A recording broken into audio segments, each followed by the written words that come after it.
I don't want to bore you with a long and meaningless intro. Where I am and what state I am in right now will be for you to conclude, but that comes later. Let me start from the beginning. I am an only child.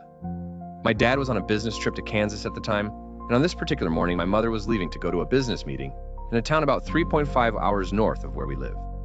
It was about 2 hours when she left. That was usually morning for me, but on this day it wasn't. I was kept up all night by nothing in particular. I just couldn't sleep. Being as tired as I was, I fell asleep about an hour after my mother left.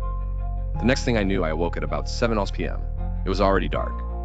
Soon after waking, I found myself to be very bored, so I turned on the television. I was watching the usual programming when my mother called frantically. She sounded hysterical. I asked her what's wrong, and she replied with, "Go down and hide in the basement." "What?" I replied. "Go down there and hide," she said. "But why?" "It was on the news," she said, starting to calm down. "There's a dangerous person who has done terrible things. They think he's in your area," she sobbed. "Okay, Mom," I said. "I'll be safe." "Okay, She was disconnected. I thought this was strange for being on a cell phone, but I was too scared to think straight. I scurried down the stairs and hid behind an old couch that we had yet to get rid of. Then, as if almost on cue, I heard a slam from the front door. The strange thing was, though, it was completely silent after that. I thought back and remembered that I hadn't locked any doors, and the front door had a tendency to open in the wind if it was left unlocked. I thought it over and concluded that if this person was in the area, an open door would be Christmas to him.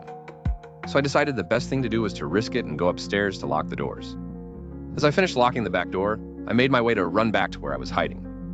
But as I turned the corner to the corridor that led to the stairs, there was a person standing in the middle of it. Right in the fucking middle of it. He wasn't a cliche entity of terror.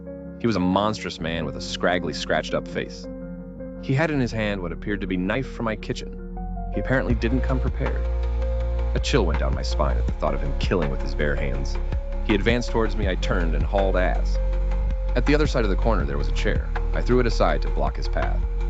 He rounded the corner and clumsily fell over with a gigantic thud. This gave me time to run into my kitchen on the other side of my house.